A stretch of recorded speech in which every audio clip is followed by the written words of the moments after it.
Book of Revelation, chapter 7. I am not your road rat, I am not a... Then I met Jesus and seen that the throne on I was running with the... Put your hands in the air for Cardi. Hello, beautiful people, and welcome to the WINsdom Podcast, where we provide you with the wisdom to win in every area of life. I'm your host, Carrington Brown, aka the Fit Pastor, and today we're going to be talking about a specific topic that is very, very, very important, especially in today's time. Today we're going to be talking about the importance of brotherhood and sisterhood. Yes, I know we live in a society now where everything is solo dolo. I'm doing my thing one deep on the block by myself. I built this by myself. I'm self-made. Story that we surround ourselves with authentic brothers and sisters that are willing to pray for us when we need it, that'll answer that call at 2, 3 o'clock in the morning, that'll push us to be better, that'll be accountable for us, that'll keep us from doing the crazy things that sometimes we have the desire to do, right? And having these relationships is so important oftentimes because these people, your specific circle, your circle of brothers, your circle of sisters, these are the individuals that'll help you gain clarity in situations that are surrounded and filled with confusion, right? These are the individuals who, once you spend time around them, when you kick it with them, when you're together with them, something about them should pull you or push you to be greater. So what I want to talk about today is 3 things that your circle of influence should do for you, right? Your brothers, your sisters, these are just only 3. They should do many things for you, but these are 3 of the main things that your circle of influence should do for you, right? And the 3 things are they should convict you. Right? The individual you connect yourself with, they should be thriving in at least one area that you need to grow in, and their success in a specific area should convict you to grow and develop in that specific areas, right? So they should convict you. 2, they should be accountable for you. Right, your relationship with your circle should be transparent, in which you can reach out to them for help. And if you slip up, you will get charged up if necessary, right? And also the last and final thing, an important factor or piece of your brotherhood or your sisterhood, your circle, is the importance of freedom. And when I say freedom, what I'm talking about is the ability or the space to just be yourself, to be open, to be transparent, to express yourself freely, to say what you have to say, to get out what you need to get out, and do these things and not feel judged, right? So now let's go back to the first one. Your circle should convict you. And this is so important. It's funny. A couple of weeks ago on a Sunday, I just randomly hit up a couple of my brothers. 4 or 5 of us, we just met up just to get some peace and just to watch a little football and just chop it up.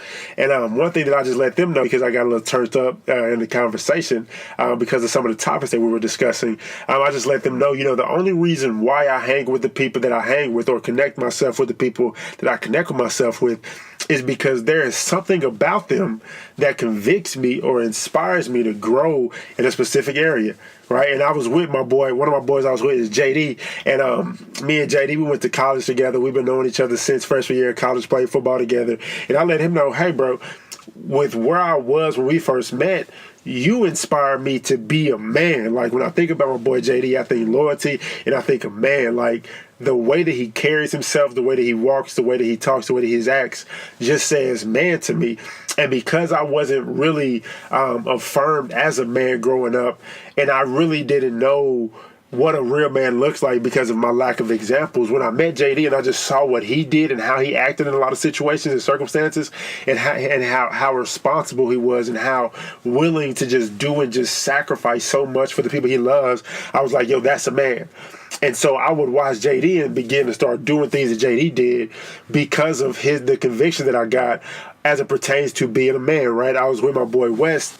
And my boy Wes, he's younger than me, but since I met Wes, even though he was younger than me, he was so informed about a lot of different areas that inspired me to grow, especially financially. I know when we first met, I think he said his aunt was an accountant, and she was educating him on how to handle money at a young age. So he came in college owning a car, no debt, having thousands of dollars in the bank in a savings account.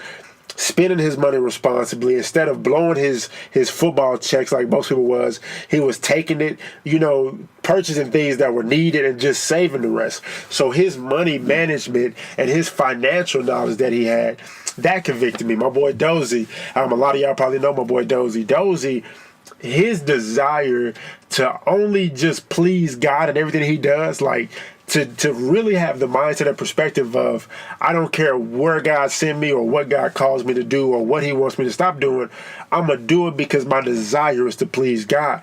That mindset and perspective just straight up convicts me. Not that I don't desire to please God, but not to the level, extent, or perspective that he has it. So that's what convicts me about him. So anybody that I hang with, something about them convicts me to be better. Something about them convicts me to do more, to pursue more, to go hard in this area so that I can grow and be shaped into who I need to be. Because I believe that everybody that you connect yourself with, it is mandatory that they're better than you in some area. Like if you're the best, everybody's heard this, if you're the best, most experienced, most successful person in your group in every area, you're in the wrong group. And really you're positioning yourself to be stagnant in life and a lot of times backpedaling in life. Because as you're staying connected to a group that is allowing you to be comfortable, other people are connecting themselves with groups and environment that are causing them to be uncomfortable, which will then cause them to be stretched and grow in different areas of life. And so, like I said, one of the things that your group has to do is they have to convict you. Something about the people that you connect yourself with, they have to convict you right now. Second thing is accountability. Accountability is very important, but I have noticed that with most people, the idea of accountability, they've got it wrong. Their perspective and their understanding or belief of how accountability works is wrong. This was me too until about 2 or 3 months ago. So my thought process as it pertained to being accountable for somebody was, every day, every 2 or 3 days, hitting that person up and saying, hey, bro, have you did what you said you're going to do? Right? Are you reading like you said you're going to read? Are you working? Are you grinding? Are you pursuing what you said you were going to pursue or grind or go after the way that you're supposed to? And if the answer was no, it was my duty to say, hey, bro, you tripping? Get on their head. If you messed up or slipped up, boom, I got you, prayer for you. That's what I thought accountability was, but that's not right. What true accountability is you, if you have individuals that you say, hey, bro, you my brother, and I desire for you to be accountable for me.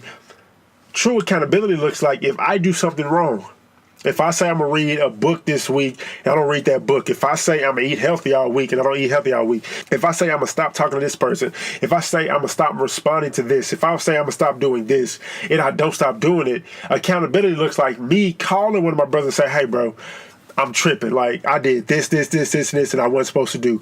And then it's their job to charge me up, right? You got to charge me up, got to convict me, but then encourage me and let them know, hey, bro, and let me know, hey, bro, it's all good. All of us fall short. Do better, though. I'm expecting you to do better, right? God expects you to do better. Your family deserves for you to do better. The people that you're called to are deserving of you doing better.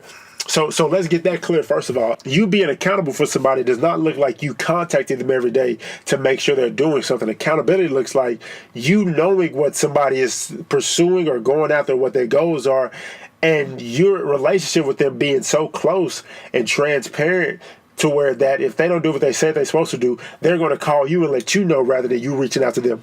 That's what true accountability is. But that doesn't come unless you're connected with people that you truly trust.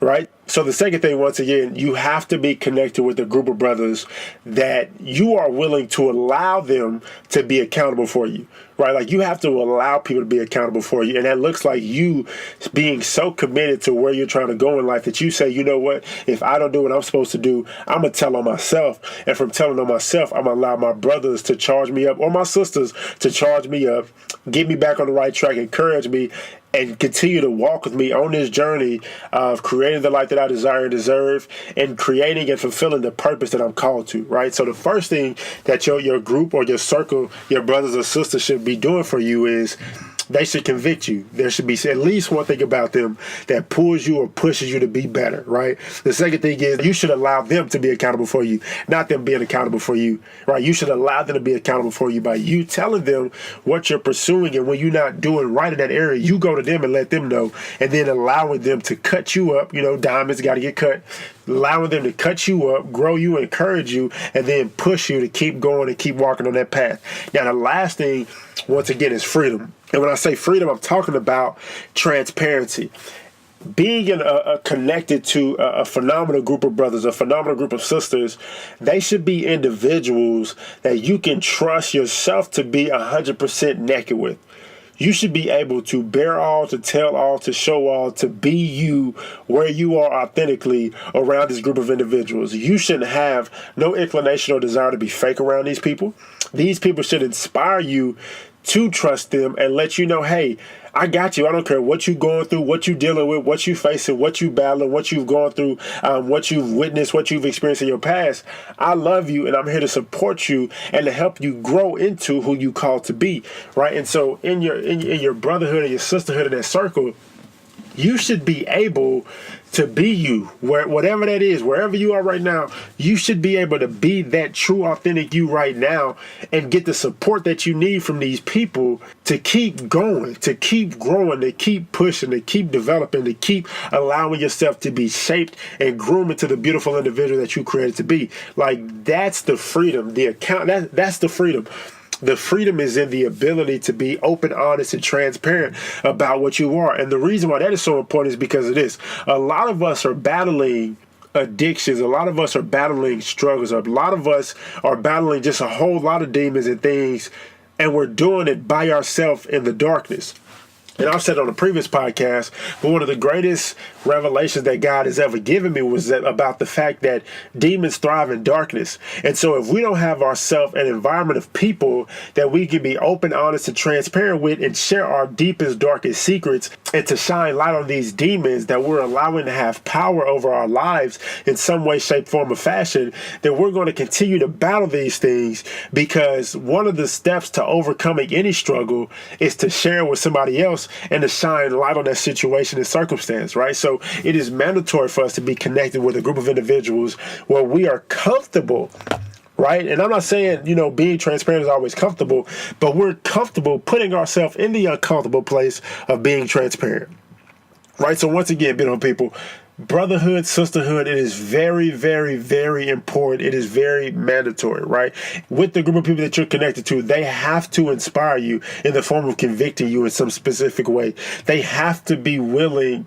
They have to be trustworthy enough for you to allow them to be accountable. You have to be comfortable telling on yourself to these people and knowing they're going to charge you up from a place of love and then push you to your greatness. And you have to be connected to a group of individuals where you can be free, where you can be the transparent, flawed you that you really are in this group of people, and know that they won't judge you, that they won't talk about you behind your back, but instead they will support you and continue to walk with you on this journey and love you out of your darkness.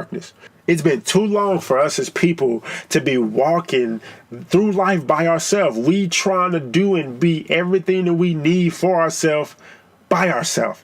That's not why God created other people. If God wanted us to be by ourselves, then he wouldn't have even it would have just been God and Adam. That's it. That's it. It wouldn't have been nobody else. But God created us as relational beings because he understands that everybody needs everybody. And because everybody needs everybody, we have to be connected with the people that are in alignment and support of our purpose, of our gifts, and what God is calling us to. So all my beautiful people out there that are by yourself, that refuse to be connected with people, whether it be you've had bad experiences with people, so now you have trust issues and you don't like trusting people, I challenge you to reach a point of forgiveness within yourself where you can trust yourself again to make smart decisions as it pertains to the people that you connect yourself with, and just do it.